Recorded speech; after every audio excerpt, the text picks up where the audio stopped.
Quero falar hoje sobre a consequência das nossas decisões.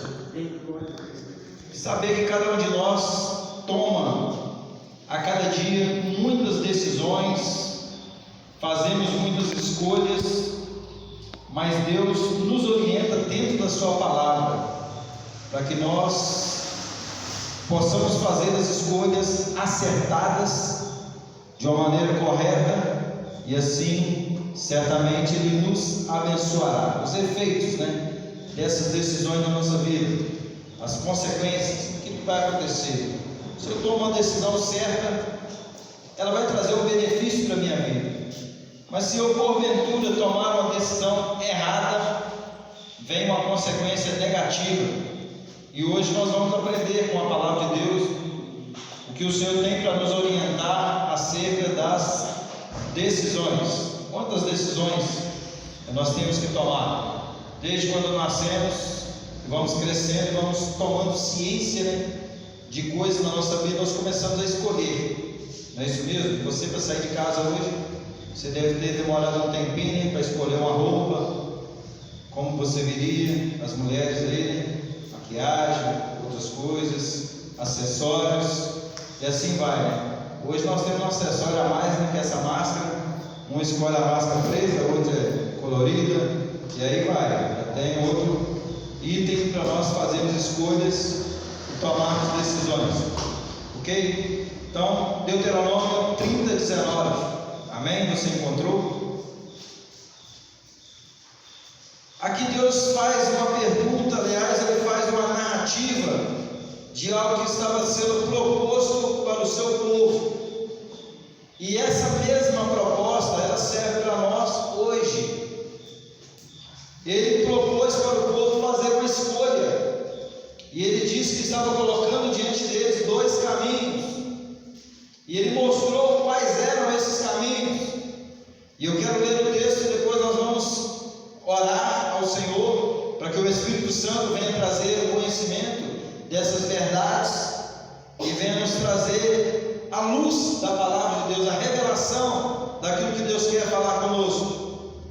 Os céus e a terra tomo hoje por testemunhas contra ti, que te propus a vida e a morte, a bênção e a maldição.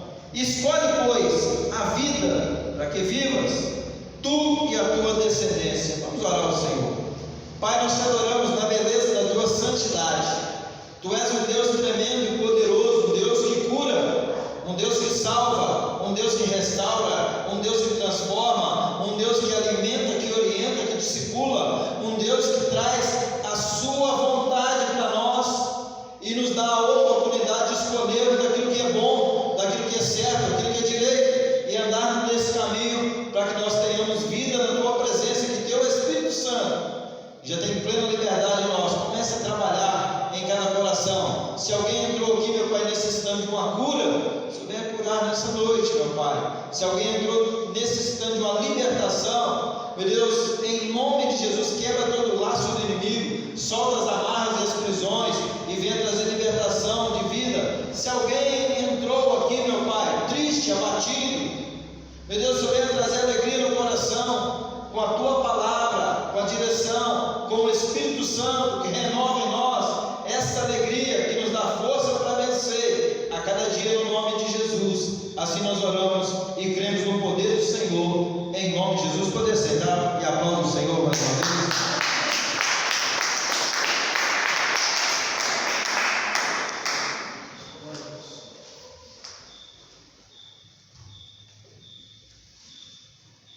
Deus disse bem claramente: escolhe, pois, a vida para que vivas.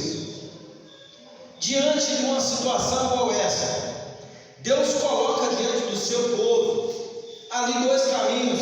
Ele diz que há um caminho da vida e há um caminho da morte. Há um caminho da bênção e um caminho da maldição. É sempre assim, gente, tem dois lados. Ou você escolhe andar do lado do bem, ou você já está andando do lado do mal. Ou você escolhe ir para a direita, ou você vai para a esquerda. Na nossa vida é assim, sempre nós temos opções de escolha. Deus nunca deixa que nós caiamos em uma situação que diga assim: eu não tive escolha, por isso que eu fiz tal coisa. Não, nós sempre temos o direito de escolher, por mais que nós sejamos coagidos, e forçados a tomar alguma decisão, mas a palavra final sempre é nossa. Não é isso mesmo? Sempre é a nossa. Deus disse para Caim: olha, o pecado jaz à porta, está aí o pecado à sua porta, mas compete a você dominá-lo, rejeitar, não fazer, não cumprir esse desejo da sua carne, esse desejo que você está de matar o seu irmão. Então Deus deu para Caim, falou com ele que ele poderia escolher fazer o bem, praticar o que é certo, mas ele escolheu o caminho mau, ele escolheu o caminho ruim, o caminho da maldição. Então na nossa vida nós temos que entender que tudo em nossa vida depende da nossa decisão, e nós podemos colher frutos bons ou frutos maus, depende da nossa decisão. O que eu vou plantar? Coisas boas? Eu vou plantar boas amizades? Eu vou plantar um coração generoso? O que eu vou plantar para eu poder colher coisas boas? Eu vou plantar o amor, a alegria, a paz, bondade, essas coisas que na verdade revelam o fruto do Espírito Santo que está sendo gerado em nós. Se eu plantar coisas boas, a colheita vai ser boa. Mas se eu escolher, se eu decidir plantar uma semente ruim, uma semente do mal, uma semente da vingança, do ódio, da perseguição, essa semente que só leva e só traz coisas negativas na nossa vida, certamente eu vou colher aquilo que é negativo, aquilo que é mal, aquilo que é ruim. Então eu tenho que decidir o que é bom. Se eu decidir andar do lado do bem, o bem vem sobre mim, ele me acompanhará. Mas se porventura eu decidir andar do lado do mal, o mal virá sobre a minha vida. Olha o que está escrito no Salmo 109, versículo de número 17. O que o salmista diz a respeito da bênção e a respeito da maldição. Se você escolher aquilo que é bom, acontecerá o que é bom. Mas se escolher o que é mal, o mal sobrevirá. Salmo 109, versículo de número 17. Amou a maldição, ela o apanha. Não quis a bênção, aparte-se dele. Então, se alguém não quis a bênção, essa bênção vai para longe da pessoa. O que é maldição e o que é bênção? É quando nós bendizemos alguma coisa. Ó, essa casa, ela é uma bênção, ela é maravilhosa. A minha família é abençoada por Deus. Eu estou proferindo bênção dentro da minha casa, dentro da minha família. O meu trabalho é uma bênção para a minha vida. O dinheiro que eu recebo, ele é abençoado. Então eu estou proferindo bênção. É tudo no falar, é tudo ministrado através da palavra. Mas se eu não quiser essa bênção, começar a amaldiçoar, eu vou falar que a casa é ruim, eu vou falar que o tempo está ruim, eu vou falar que a minha família não presta, vou falar coisas negativas a respeito do meu salário, de coisas que a gente recebe. Isso tudo vai gerar um mal para a minha vida. Eu não posso ser assim. Eu tenho que clamar pela bênção do Senhor sobre a minha vida. Eu tenho que falar coisas boas a respeito daquilo que eu vivo e das coisas que estão ao meu redor, para que tudo isso se torne uma bênção sobre a minha vida. Então a Bíblia diz: amou a maldição, ela o apanha. Rejeitou a bênção, não quis a bênção, ela se afasta de nós. Tem pessoas rejeitando a bênção. Ontem eu estava ouvindo uma pregação, uma ministração na palavra, e um homem contou uma parábola. Ele disse: olha, Jesus contava parábolas, eu quero contar aqui um caso. E ele disse assim: olha, naquele tempo antigo do faroeste americano ali, lá no estado do Texas, teve um homem que matou uma pessoa, mas ele foi preso e toda a cidade ficou sabendo as circunstâncias por que ele matou, e todos começaram a defender aquele homem, e mandaram uma carta para o governador, falou: governador, o senhor perdoa esse homem, ele matou, mas teve circunstâncias que o levaram a fazer isso. Então o governador falou assim: eu estou disposto a perdoar esse homem, mas eu quero ir lá onde está preso.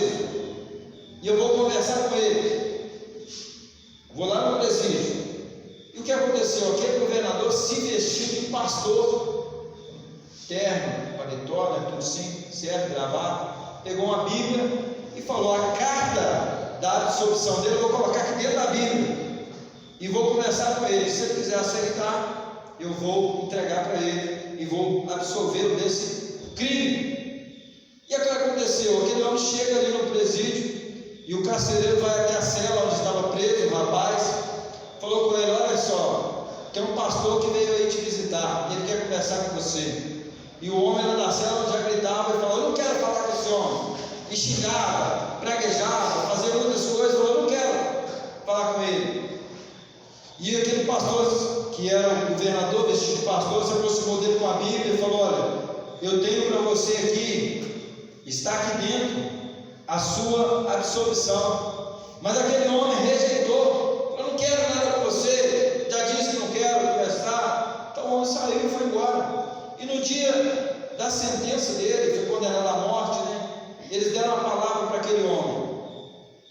E aí ele disse para as pessoas que estavam ali: isso sirva de alerta para todos vocês. Hoje eu vou morrer, vou ser condenado à morte, não por causa do crime que eu cometi, mas por causa do perdão que eu rejeitei. Porque assim que aquele homem saiu, o carcereiro foi lá e conversou com o que estava preso, falou com ele: rapaz, aquele homem que veio aqui era o governador, ele se vestiu de pastor, e dentro da Bíblia dele tinha uma carta ali de absolvição, e você não quis. E agora, no dia da morte dele, ele diz: olha, está vindo sobre mim a morte, mas não é por causa do crime que eu cometi, mas por causa do perdão que eu rejeitei. Então tem muitas pessoas que rejeitam a bênção de Deus sobre a sua vida, e quando elas rejeitam a bênção de Deus, vem sobre elas o que é a maldição, e a maldição é símbolo de morte. Então aquele homem morreu porque ele rejeitou a bênção. Então existe na palavra de Deus uma lei chamada lei da semeadura. Aquilo que nós plantarmos é o que vai colher. Está lá em Gálatas 6, versículo 7. Se eu plantar coisas boas, eu vou colher coisas boas. Mas se eu plantar coisas ruins, a maldade, violência, tantas coisas, né? Discórdia, infidelidade, tanta maldade e outras coisas mais, é isso que vai acontecer na minha vida. Então nós não devemos plantar coisas ruins, mas olhar aquilo que nós vamos plantar. Falando de decisão, o que significa decisão? Decisão é o ato de decidir, é uma resolução, é uma determinação, uma coragem e intrepidez, uma sentença. É a escolha entre duas ou mais opções.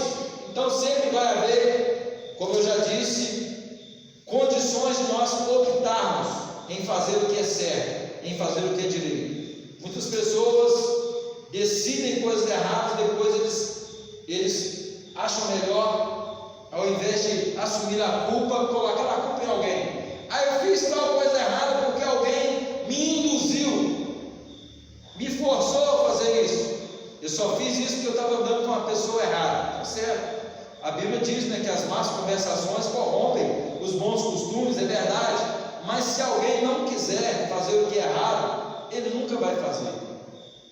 Então depende da nossa decisão. No Evangelho de Lucas, capítulo 15, vou falar rapidamente a história desse homem que é bem conhecida, de um jovem, que também é conhecido como a história, a parábola do filho pródigo.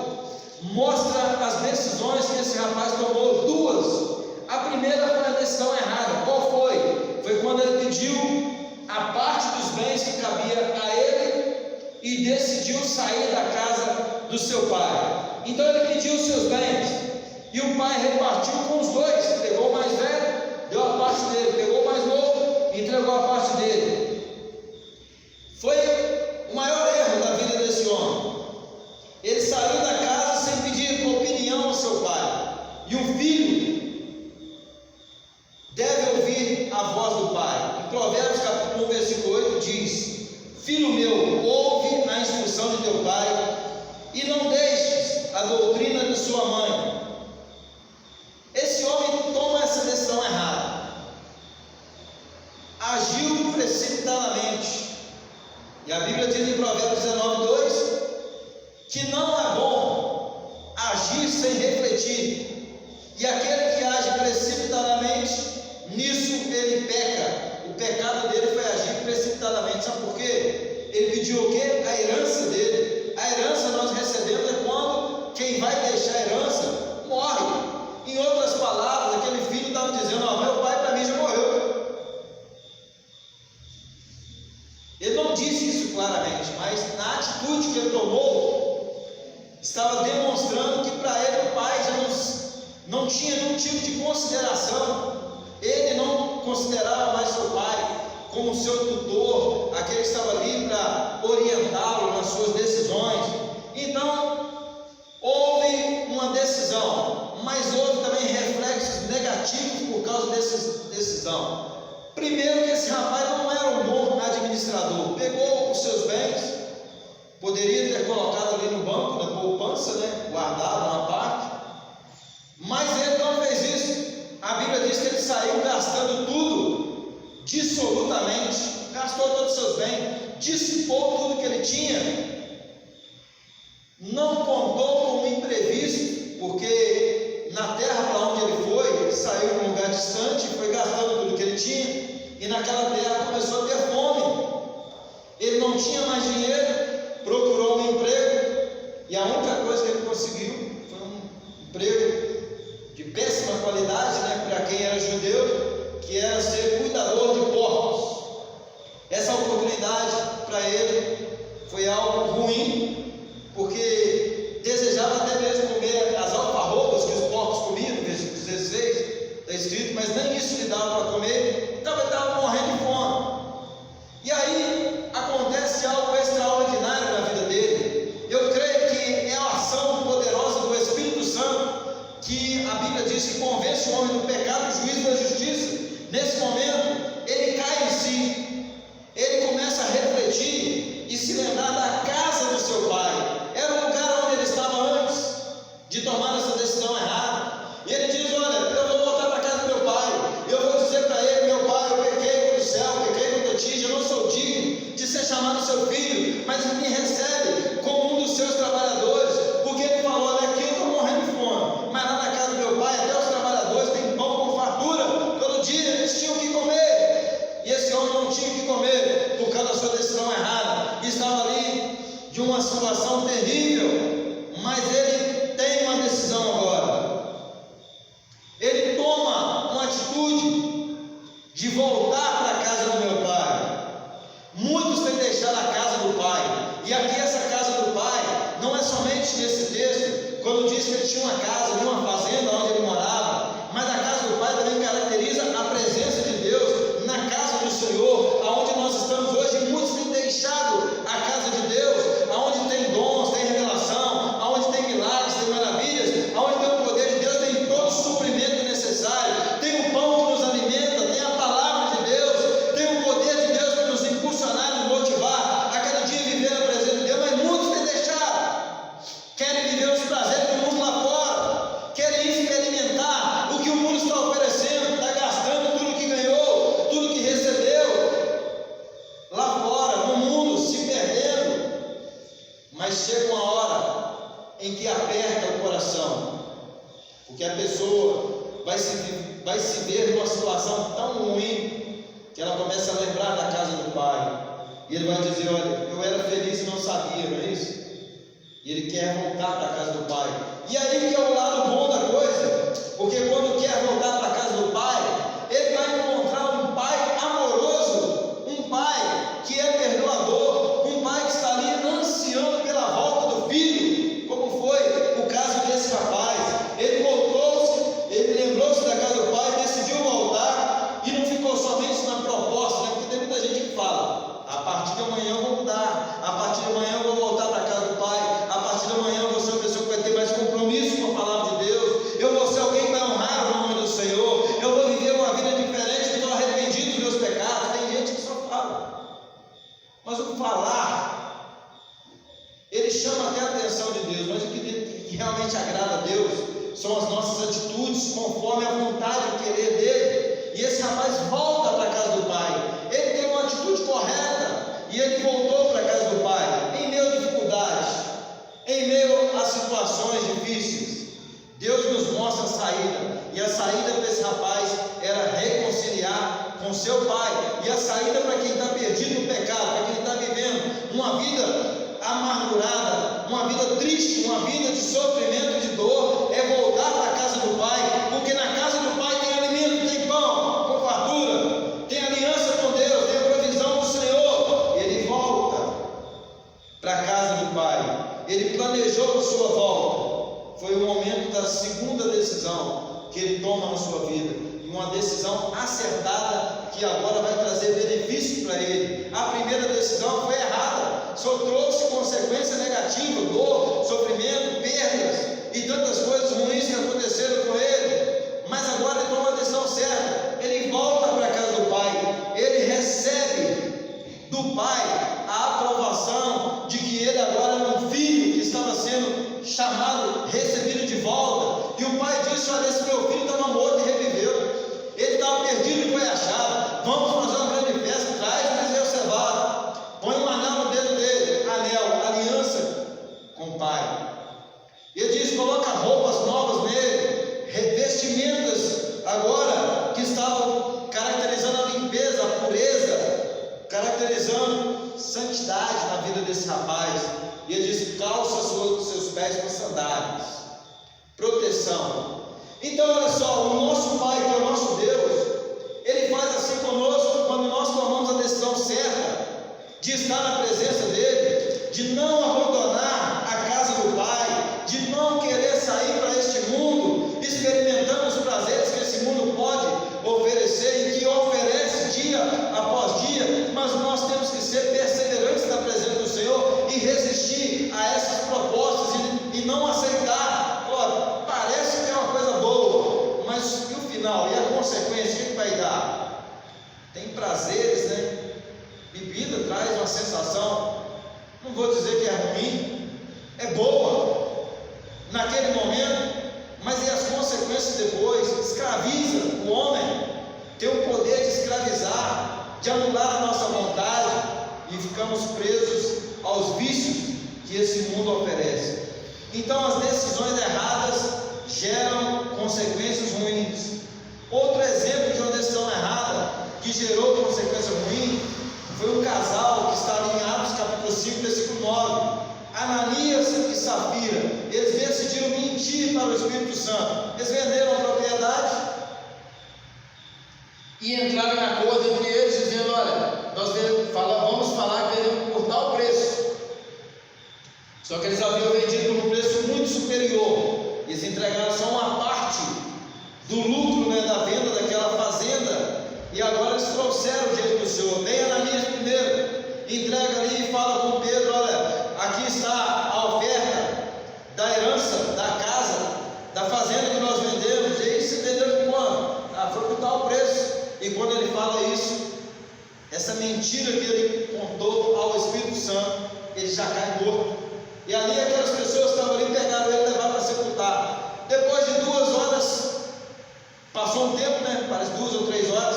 Chega a mulher dele diante de Pedro, e Pedro pergunta para ela: foi por tal preço que vocês venderam aquela herança? Deu tempo ainda daquela mulher se arrepender, tomar uma decisão certa. Falou: peraí, esse negócio nós vendemos por valor maior.